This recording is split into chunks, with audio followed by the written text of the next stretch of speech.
That's just how it goes. Rising up. Et bonjour à tous, j'espère que vous allez bien, que vous passez de bons moments et surtout de bonnes fêtes. Ou que vous avez passé de bonnes fêtes parce que je ne sais pas quand est-ce que cette vidéo va sortir, peut-être après les fêtes. Moi je vous retrouve aujourd'hui pour discuter ensemble de ma pile à lire. Donc je n'ai pas moins de 111 livres dans ma pile à lire.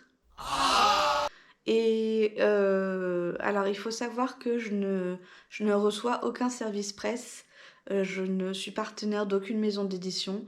J'ai bien trop peu d'abonnés pour pouvoir faire ça. Donc tous les livres que j'ai dans ma pile à lire sont des livres que je me suis achetés moi-même ou que l'on m'a offert pour les anniversaires et les Noëls. Je vous présente cette petite bouille d'amour là, regardez-moi ça. Regardez ça comme c'est beau.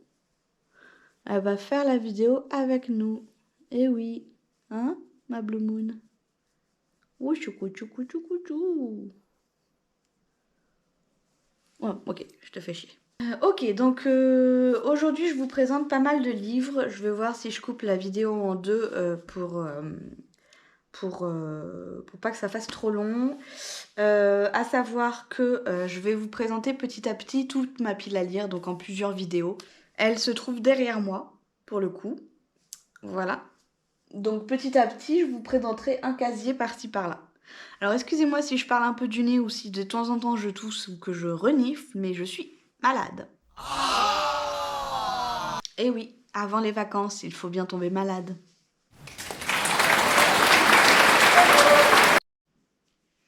Alors, je reprends, plusieurs heures se sont écoulées entre le début de la vidéo et maintenant, parce que la vie a fait que, voilà, j'ai dû faire une sieste entre-temps. Bref, toujours est-il que je suis là de nouveau pour parler de ma pile à lire, comme je vous l'ai dit tout à l'heure. Avant de commencer, je voudrais vous faire une petite aparté sur mon compte et vous dire que n'hésitez pas en fait à mettre un petit pouce en l'air et à vous abonner. C'est pas grand chose, ça ne coûte rien pour vous, ça vous fait pas perdre plus de temps. Et pour moi, ça compte beaucoup et ça m'aide énormément. Voilà, donc n'hésitez pas. Sur tous les livres que j'ai, je vais pas forcément vous lire les résumés en entier parce que sinon la vidéo serait beaucoup trop longue. Non, ce que je vais faire, c'est que je vais vous donner quelques mots-clés pour que vous compreniez un peu de quoi ils parlent. Il y en a certains, je ne connais pas le résumé, donc je vous montrerai seulement la couverture pour que vous puissiez vous faire un ordre d'idée de ce que c'est. Voilà, c'est tout. Donc on peut commencer. Et on va commencer tout de suite par mais c'est même pas les ni là, c'est Mémoires de la forêt de Michael Brun-Arnaud, publié chez l'École des loisirs. Le tome 1 ici et le tome 2. C'est pas vraiment des livres que j'ai besoin de trop vous résumer parce que je pense qu'on en a suffisamment entendu parler ces derniers temps, ces dernières années, en sachant qu'il y a le 3e tome qui vient de sortir là pour l'hiver, qui est très beau d'ailleurs. Les couvertures sont magnifiques et celui du 3e tome est vraiment très beau, avec des notes d'hiver, quoi, du blanc, bref, c'est magnifique. Donc là-dedans, on parle vite fait d'Archibald qui va aider Ferdinand à retrouver ses mémoires et ils vont partir tous les deux comme une quête pour retrouver la personne qui a acheté le livre des mémoires de Ferdinand. Je l'explique très mal, mais grosso modo, c'est comme ça. Il paraît que c'est des histoires qui sont très émouvantes, qui sont chaleureuses. Donc, c'est à lire de ce qu'on m'a dit. Et il y a beaucoup d'illustrations dans chaque tome, ce qui fait un roman jeunesse assez épuré. C'est pas le bon mot. C'est écrit gros, les pages sont épaisses, bon, vous comprenez ce que je veux dire, hein, voilà. Donc voilà pour ces deux-là. Ensuite, on a Les tourbillons de Flore Servet, publié chez Alice Tertio. Comme ceci. Et donc là, c'est un livre qui va nous parler du deuil. Donc on va suivre une famille qui, un papa et sa fille, je crois, qui malheureusement ont perdu la maman, qui est décédée. Et on va les suivre pour savoir comment tous les deux, ils remontent la pente, comment ils font pour supporter le deuil, tout ça. Donc ça parle vraiment du deuil, de la perte d'un être cher. Voilà, il a l'air bien, il est tout petit, c'est pas très gros, ça doit se lire vite. Il y a combien de pages là? Il y en a 270, quelque chose comme ça. Pourquoi il n'y a pas... Ah oui, et c'est écrit en haut le nombre de pages. Il n'y a même pas 200 pages, il y a 186 pages, donc c'est vraiment un petit livre. Ensuite, je vous présente Éclat dormant d'Alix Iharo, publié chez Le Rayon Imaginaire. On en a aussi beaucoup entendu parler, fut un temps, de sa sortie. Là, il y a déjà les autres tomes qui sont sortis. C'est une réécriture de La Belle au bois dormant. Voilà, j'en dis pas plus. Ensuite, on a Six couronnes écarlates d'Elisabeth Lim, publié chez Rajo. C'est un hardback avec un joli jaspage. Le livre est vraiment magnifique. Et donc là, on va suivre une jeune fille qui doit sauver ses frères d'une malédiction, d'un sortilège. C'est sa belle-mère qui a mis un sortilège sur ses frères, comme quoi ils se transforment en grues, ici, comme ça, là. Et si elle ose ne serait-ce que prononcer un mot, pardon, chaque mot prononcé signera la mort d'un de ses frères. Voilà, donc elle ne peut pas parler et elle doit combattre ce sortilège toute seule, sans parole. Ensuite, je vais vous présenter Vamps de Nicole Arand, publié chez Fresh Blood. Non, pas Fresh Blood, c'est quoi ça déjà? C'est quoi?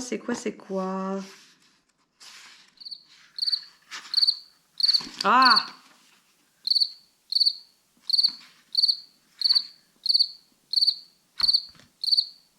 Robert Laffont, c'est écrit en plus. Publié chez Robert Laffont. Donc là, on est sur l'académie d'élite pour les filles et fils des plus riches et puissantes familles de vampires au monde. Voilà, je vous lis juste la phrase d'accroche. C'est une histoire de vampires dans une académie. Tout bête. Pour tous les livres que je viens de vous présenter, mis à part, comment ça s'appelle, Mémoire de la forêt et Les tourbillons, ce sont des romances. Je ne l'ai pas précisé, mais pratiquement tous les livres que je vais vous présenter sont des romances, puisque je ne lis quasiment exclusivement que ça. Ensuite, donc celui-ci n'est pas une romance, et je vous présente... J'arrive pas à parler. Et je vous présente Thorngrove de Cécile Guillot, publié chez Lynx. C'est un roman, alors c'est pas un roman policier, mais on est sur un truc un peu torturé. Je peux vous lire la phrase d'accroche. Les branches tordues se prenaient dans mes vêtements, entravant ma progression dans ce lieu qui semblait coupé du monde, oppressant. C'était comme si les rameaux étaient prêts à se réveiller d'un long sommeil pour grandir et venir nous étouffer, nous emprisonnant pour toujours entre leurs griffes. Sa forêt d'épines, son manoir abandonné, sa légende noire, ses jumelles maudites. Thorngrove. Voilà. Ensuite, je vous présente Vilaine de Robin Benway, publié chez Hachette Rose. Pour ce livre-ci, donc pareil, pas besoin vraiment d'en parler puisque je pense qu'il a fait parler de lui pendant un temps. On va suivre les deux sœurs de Cendrillon, si je dis pas de bêtises, qui sont vilaines et on va essayer de comprendre comment elles sont devenues comme ça. Le seul résumé qu'on nous dit derrière, c'est les liens du sang sont sacrés et le sang finit toujours par couler. Voilà, donc il n'y a pas grand-chose, je pense que ça suffit à lui-même. Voilà. Ensuite, je vous présente Sœur sorcière, le livre 2 de Jessica Spotswood, publié chez PKJ. Donc ça, c'est le deuxième tome. Donc j'ai lu le premier, qui était très intéressant. On parlait de 3 jeunes sœurs qui sont sorcières, qui se cachent parce que la magie dans leur monde n'est pas tolérée. Et malheureusement, petit à petit, comme elles ont trop de pouvoir, ça va finir par se savoir. Et l'une d'elles va devoir partir dans un couvent pour sauver ses sœurs et apprendre à manier l'art de la magie et tout ça. Et c'est une sacrée histoire. Il y a un petit peu de romance, très léger, pas grand-chose. Et franchement, j'ai hâte de lire le tome 2 parce que vraiment ça avait l'air très bien. Et on termine en plus sur un suspense assez intense. Ensuite, je vous présente La carte des confins de Marie Répelin, publiée chez PKJ. Donc ça, c'est le 2e tome. J'ai lu le 1er tome, non, je l'ai écouté en audiobook. Et il me reste celui-ci que j'avais commencé un petit peu, mais j'ai eu un problème avec Nextory, la plateforme d'audiobook, et du coup, j'ai pas pu continuer. Mais pareil, c'est très bien, c'est une histoire de piraterie. On suit une jeune fille qui a de lourds secrets et qui essaie de les cacher tant bien que mal et qui va se retrouver bons et mal gré sur un bateau pirate à voyager pour essayer de retrouver quelque chose. Voilà, je le vends extrêmement mal, mais grosso modo, on est là-dessus, une histoire de piraterie, une belle romance et des joutes verbales superbes. C'est à lire, c'est vraiment vraiment très bien. Et vous avez ici la petite photo de La carte des confins, tome 1, si ça peut mieux vous parler. Ensuite, on a Le Faiseur de rêves de Lenny Taylor, publié chez Lumen. Et alors là, je ne connais pas le résumé. Pour les prochains livres qui vont arriver, je ne connais pas vraiment le résumé. Donc c'est des livres que je vais vous montrer seulement la couverture pour vous dire ce que j'ai dans ma palle, tout simplement. Donc on a Le Faiseur de rêves, qui est le livre préféré de Kimi Collection, de la chaîne Kimi Collection. Donc je ne prends pas trop de risques en l'ayant acheté parce que je lui fais confiance. Je fais confiance à ses goûts, il paraît que c'est bien. Je ne sais plus s'il y a de la romance ou pas dedans. Il me semblait que oui, mais quand j'ai lu le résumé, je me suis aperçue que c'était pas vraiment décrit. Donc je ne sais pas trop, renseignez-vous si ça vous intéresse. Le mien est abîmé, vous voyez que la dorure s'est enlevée.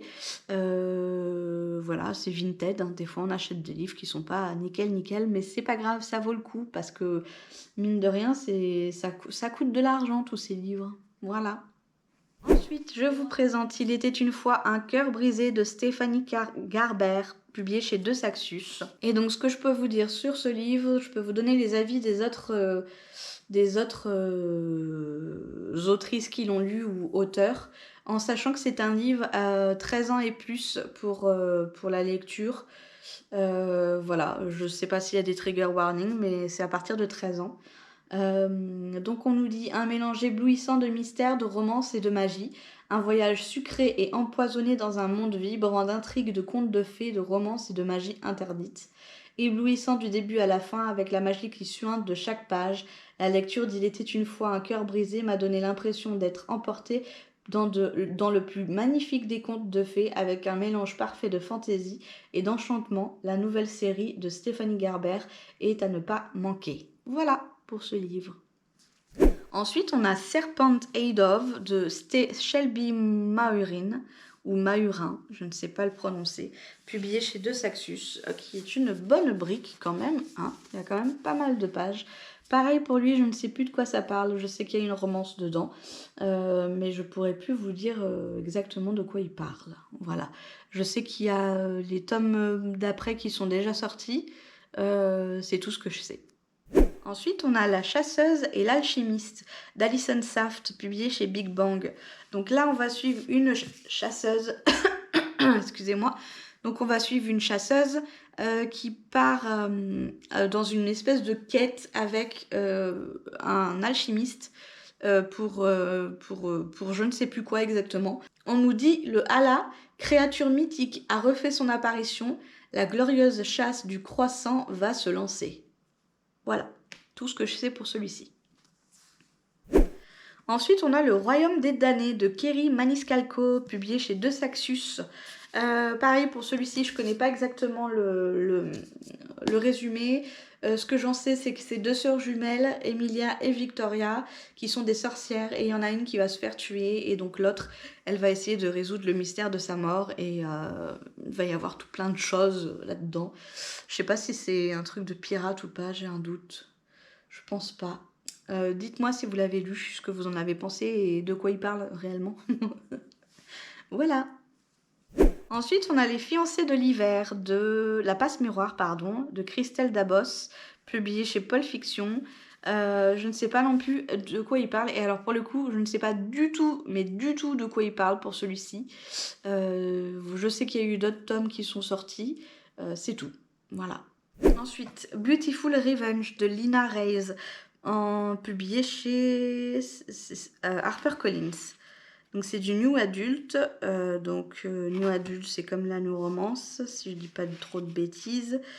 Et c'est donc pas à mettre dans les mains de tout le monde, puisqu'il y a de la romance. De la romance un peu plus poussée. Voilà. Je vois pas de trigger warning. Bon, il n'y a pas de trigger warning, donc renseignez-vous avant, parce que je crois que New Adulte, c'est quand même... c'est de l'adulte. Voilà. Il se présente comme ceci, c'est un très beau livre. Je saurais plus vous dire de quoi il parle, mais c'est une romance, et franchement, il avait l'air trop bien. Voilà. Et en dernier, je vous présente L'Infiltré de Lou Garance, publié chez L'Uve Addictive, un livre qui me fait très envie aussi, que j'ai hâte de pouvoir lire. Il se présente comme ça, pareil, je ne sais plus du tout de quoi il parle, mais il y a de la romance et ça avait l'air trop bien. Voilà pour mes livres, pour les livres de ma pile à lire. Comme je vous l'ai dit tout à l'heure, la pile à lire n'est pas terminée puisqu'il reste tout ce qu'il y a sur toutes les étagères derrière moi. Donc je vous ferai des petites vidéos par-ci par-là pour vous montrer un peu mes livres, tout simplement. Sur ce les amis, je vous souhaite de passer de bonnes fêtes, ou j'espère que vous avez passé de bonnes fêtes selon quand sortira cette vidéo. Je vous fais d'énormes bisous et je vous dis à bientôt. Bye bye.